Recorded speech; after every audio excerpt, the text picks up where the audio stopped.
Welcome students, स्वागत है हमारे YouTube channel sure success coaching centre में।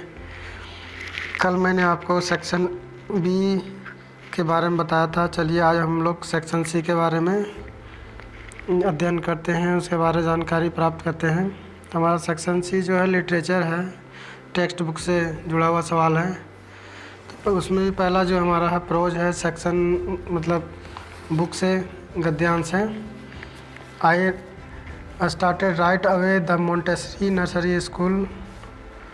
I stayed there until I was 6-8, which time I started in the first form. In the sixth form, my teacher was Mrs. Kibros, the headmistress. At the end of the year, we were both in tears as we said a heartbreaking farewell. In the summer of 1941, Grandma fell ill and had to have an operation, so my birthday passed with little celebration. Grandma died in January 1942. No one knows how often I think of her and still love her.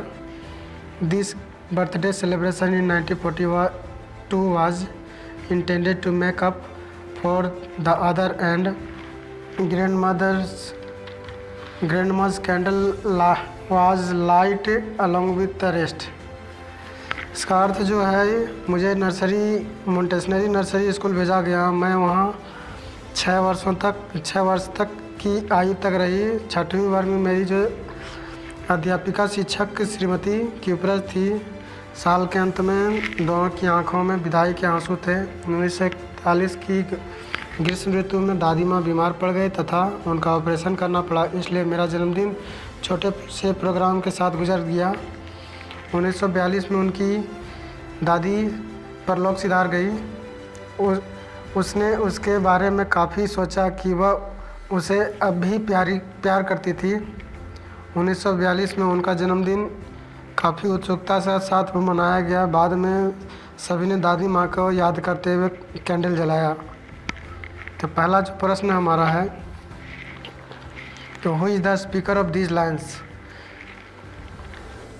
सभी प्रश्नों के जो उत्तर हैं Anne Frank से संबंधित, वो आप यहाँ से उतार सकते हैं, लिख सकते हैं। L stopped. ओलावृष्टि खत्म होने के बाद लेंचो की क्या प्रतिक्रिया हुई। तो इसका जो उत्तर होगा, Lencho felt completely broken. Lencho ने अपने आप को काफ़ी टूटा हुआ महसूस किया। The hell had left nothing. ओलावृष्टि ने कुछ भी नहीं छोड़ा था। He felt that they would have no corn that year. उसने महसूस किया कि इस साल उसके पास खाने पीने के लिए कोई अनाज नहीं होगा। They would starve. उसे भूखों रहना पड़ेगा। अगला जो प्रश्न हमारा है, Was Annie an intelligent girl? comment. चर्चा कीजिए कि एनी एक चालाक लड़की थी। Any is an intelligent girl. Any एक होनहार लड़की है। These are good instances in the chapter to prove it. मतलब इस अध्याय में इसे सिद्ध करने के लिए काफ़ी उदाहरण है। In fact, Annie is a mature for her age. In fact, कहा जा रहा है कि वास्तव में वो अपनी आयु से कुछ ज़्यादा ही बुद्धिमान है। She has both understand and sensibility. She has both understand and sensibility of an intelligent girl. मतलब करने का यह है कि उसमें एक चतुर लड़की की समझ और संवेदनशीलता है। Mister Keesing punishes her for the talking much in the class. Mister Keesing जो है वर्ग में ज़्यादा बोलने के कारण उसे सजा देते हैं। सी एनालाइजेज इट। वह इसकी विश्लेषण करती है। Then she says that talking is a student's trait. उसके बाद यह कहती है कि बोलना एक विद्यार्थी की विशेषता होती है। Her intelligence is clear in how to play Mr. Kissing's joke. उसकी जो चतुरता इस बात से प्रमाणित हो जाती है कि वह मिस्टर किसिंग को जोक बोलती है, मजाक लिखती है और उसमें बोलती है। She writes a poem on quack quack quack said Mr. Chatterbox. इसके लिए वह क्या है, वो quack quack quack said mister cheater box पर एक कविता लिखती है। मिस्टर की she hits mister kissing back with it. इसके द्वारा वह क्या है, मिस्टर किसिंग पर उल्टा प्रहार करती है। She understand the joke, he understands the joke. Mister kissing इस जोक को समझ जाते हैं। देयर आफ्टर, उसके बाद ही नेवर पनिशेस हर, उसके बाद उन्होंने उसे कभी सज़ा नहीं दिया। अगला जो प्रश्न हमारा है, हु इनवाइट्स द कमेंट्स, कौन चर्चा को आमंत्रित करता है। He is dressed like a pader, why, उसका जो ड्रेस है पैडर के जैसा था और क्यों। द बेकर और the bread seller in those days had a peculiar dress, उन दिनों बेकर या डबल रोटी विक्रेता की खास पोशाक हुआ करती थी। It is known as the kabai, उसको हम कबाई के नाम से जाना जाता था। It was a single piece of long frock reaching down the knees, यह एक ही टुकड़े का बना लंबा फ्रॉक होता था जो घुटनों तक जाता था। These were shorter than full length ones, बचपन से इसमें जो कहा गया है कि in the childhood days the author saw the baker wearing a shirt and trousers. लेखक बचपन में बेकर को एक कमीज और पैंट पहने देखा करता था। These were shorter than full length ones, ये पूरी लंबाई वाले के बजाय छोटे होते थे। They were longer half pants, ये निकर से लंबे होते थे। The author estimated from the baker's appearance, लेखक बेकर के दिखावे से अंदाज़ा लगाता था। दैट ही अर्नड सफिशिएंटली, कि वह काफ़ी कमाता होगा। Baking was a profitable profession then, शायद तब बेकिंग जो है, पावरोटी बनाना या डबल रोटी बनाना लाभ का सौदा होगा, पैसा होगा। The baker and his family were never starved, तो बेकरी वाला और उसका परिवार कभी भूखा नहीं रहता होगा। It testified that he was rich due to that profession, तो लेखक का इसमें मानना है कि उस जो बेकरी वाला होगा वो अपने प्रोफेशन के कारण अमीर होगा। The author compares the baker with jackfruit humorously, इससे सिद्ध होता था कि इस पेशे के कारण मजाक में लेखक बेकर की तुलना कटहल से करता है। तो given below and answer the question that follow, तो नीचे दिए गए जो पद्यांश हैं उसको पढ़िए और उसके अनुसार उत्तर दीजिए।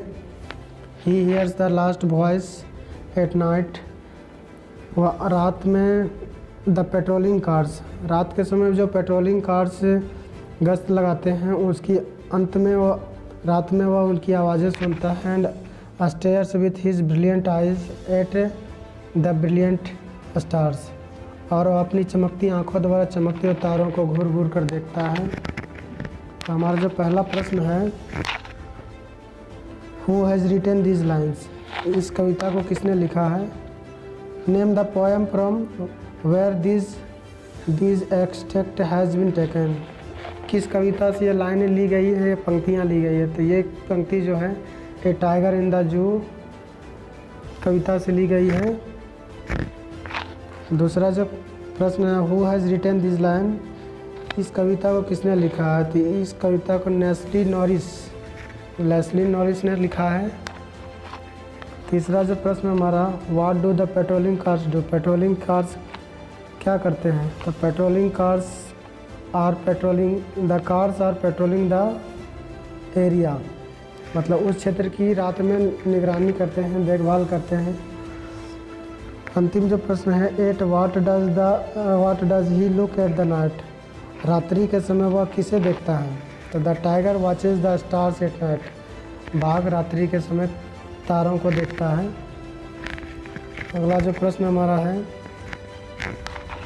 कि how does the boy feel at the loss of his ball, जब लड़का गेंद को खो देता है तो वह कैसा महसूस करता है। इसका उत्तर जो होगा, the boy was playing near the harbour. लड़का बंदरगाह के किनारे खेलता है। But unfortunately he has lost his ball while playing. जब वो खेलता है तो दुर्भाग्यवश वह गेंद खो देता है। The poet describes how the ball was lost. तो कवि इसमें विस्तृत करके बतलाता है, चर्चा करता है कि उसने बॉल गेंद को कैसे खो दिया। He says that the ball bounce down the street.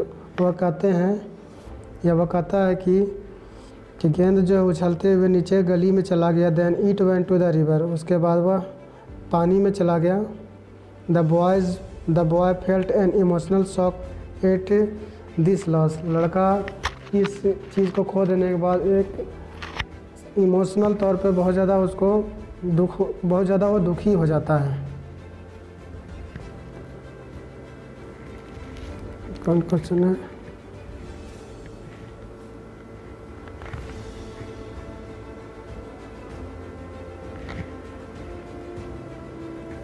तो अगला जो प्रश्न हमारा, what happened when the dust of snow fell on the poet. क्या हुआ जब बर्फ़ के कण जो है लेखक के ऊपर गिरे। तो इसका उत्तर जो हो जाएगा the crow set on the tree. कौवा पेड़ के ऊपर बैठा हुआ था। द डस्ट ऑफ स्नो सुक। उसने जब पेड़ को हिलाया तो उससे क्या बर्फ़ के कण नीचे गिरे। It fell on the poet. और वह बर्फ़ के कण लेखक के ऊपर गिरे। ए change came over the poet. लेखक के ऊपर बर्फ़ गिरने की वजह से उनमें कुछ बदलाव आया। His mood underwent a change. उनका जो मूड जो था, र्यूड था, वो दुखी थे। उनका मूड जो है अचानक बदल गया। Earlier he was in a sad mood. इससे पहले वो क्या दुखी थे। But this fall change into a joyful mood. लेकिन इस बर्फ़ की गिरने की वजह से, बर्फ़ के टुकड़े के गिरने की वजह से वे बहुत ज़्यादा खुशी की अवस्था में आ गए, खुशी की मुद्रा में आ गए। प्रश्न हमारा, how does Amanda describe her life as an orphan. तो अमंदा अपने जीवन को किस प्रकार चित्रित करती है, बताती है कि वह एक अनाथ है। तो Amanda imagines that she is an orphan. Amanda कल्पना करती है कि वह एक अनाथ है। She roams around the streets. वह सड़कों में भटकती है। She walks and leaves patterns of her bare feet on the soft dust. वह टहलती है और अपने नंगे पाँव की निशानियों को वहाँ के धूल में डालती है। She thinks that in such condition the silence of loneliness is golden and the freedom around her is sweet. वह सोचती है कि जो वह स्थितियाँ हैं, शांति की स्थितियाँ, इकलौते में एकांत की स्थितियाँ उसके लिए सुनहरी है और उसके लिए जो स्वतंत्रता है उस स्वतंत्रता को मीठा। अगला जो प्रश्न है हमारा वो है, why does the poet feel more at home with the animals than humans. Why does the poet feel more at home with animals than humans are placid and self content. जानवर जो होते हैं एक स्थान पर रहने वाले होते हैं और संयमित होते हैं। They never complain for their condition. वे अपने स्थितियों के लिए कभी कोई शिकायत नहीं करते हैं। The poet is fed up with the ever complaining nature of human beings. लेखक जो है हमेशा मनुष्य के व्यवहार को लेकर, मनुष्य के चरित्र को लेकर हमेशा वो शिकायत करते रहता है। So he feels more at home with animals. इसलिए वो जानवरों की तुलना में बहुत ज़्यादा घर की तलाश करता है, बहुत ज़्यादा चीज़ों की मांग करता है। तो पहला जो प्रश्न है सप्लीमेंट्री से, हु वाज ग्रिफिन। ग्रिफिन कौन था? Griffin was a brilliant scientist. Griffin एक महान वैज्ञानिक था। He could make himself visible. वह स्वयं को अदृश्य बना सकता था। But he was a lawless scientist. लेकिन वह कानूनहीन व्यक्ति था, एक कानूनहीन वैज्ञानिक था। He was selfish. वह एक स्वार्थी था। And short tempered. बहुत जल्द ही गर्म हो जाता था, बहुत जल्द ही किसी पर क्रोधित हो जाता था। He did not bother about law. वह कानून को नहीं मानता था। He set the fire of his landlord on fire without any fault. वह बिना किसी परेशानी के बिना किसी कोई परेशानी या शिकायत के वो अपने मकान मालिक के घर में आग लगा देता है। Mrs Pumphrey worried about Tricki. Mrs Pumphrey Tricki को लेकर चिंतित क्यों है? Why is Mrs Pumphrey is worried about Tricki. Mrs Pumphrey Tricki को लेकर बहुत ज़्यादा चिंतित है। He has hugely fat. It has hugely fat. वह बहुत ज़्यादा मोटा हो चुका है। It looks like a bloated sausage. वो कबाब की जैसा फूल कर मोटा हो चुका है। It's eyes were blood red. उसकी आंखें लाल हैं। एंड ड्यूमी, जैसे कई दिनों से सोया न हो। आँखों में लाल लाल डोरियाँ बनी हुई हैं। It's tongues lol down in its jaws. उसकी जो जीभ हैं जबड़े से बाहर निकले हुए हैं और हाँफ रहा है। तो अगला जो हमारा प्रश्न है, why was Matilda unhappy. Matilda नाखुश क्यों थी? तो मटिल्डा मैडम लॉयजल या Matilda was a young lady. तो मैडम लॉयजल जो या मटिल्डा जो थी एक खूबसूरत औरत थी। She was a beautiful lady. वह एक सुंदर औरत थी। But she was poor and born in a family of colours. लेकिन वह गरीब थी और एक क्लर्क के परिवार में पैदा हुई थी। She had no dowry, no hopes, no means of becoming known, loved, popular and distinguished. उसके पास दहेज नहीं थे, ना कोई आशाएं थी, ना नामी होने का या प्रसिद्ध होने का कोई जरिया था, ना वो प्यार कर सकती थी, ना ही लोकप्रिय हो सकती थी। और इस तरह और भी बहुत सारी उसके ख्वाब थे। सी लास्टली मैरिड ए पेटी क्लर्क। अंत में वह के एक बोर्ड ऑफिस में काम करने वाले क्लर्क से उनकी शादी हो जाती है। All this made her unhappy. इन सभी कारणों की वजह से वह हमेशा दुखी रहती थी।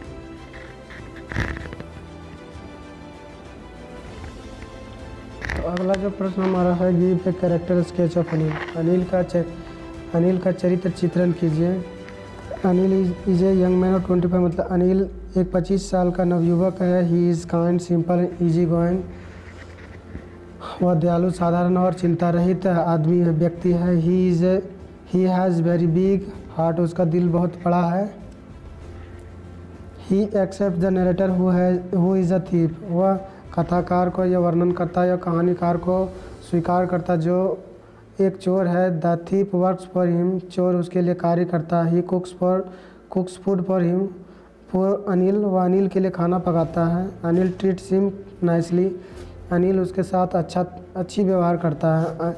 ही teaches him how to cook food.